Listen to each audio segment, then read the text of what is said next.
Hello everyone, welcome back to the channel. In today's video, I'll show you how to download and install the VLLO app on Android step by step. First, make sure to unlock your Android phone and open the Google Play Store.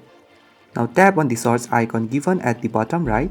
Within it, at the search bar, type VLLO and click on the search icon. From the search results, look for VLLO Easy Video Editor and tap on it. Then it opens the VLLO page within the Play Store. Make sure to tap install button. Now the app will start downloading automatically, and once the download is completed, it will install on its own. After the installation, tap open to launch the VLLO app, or you can find the VLLO app icon on your home screen or app drawer.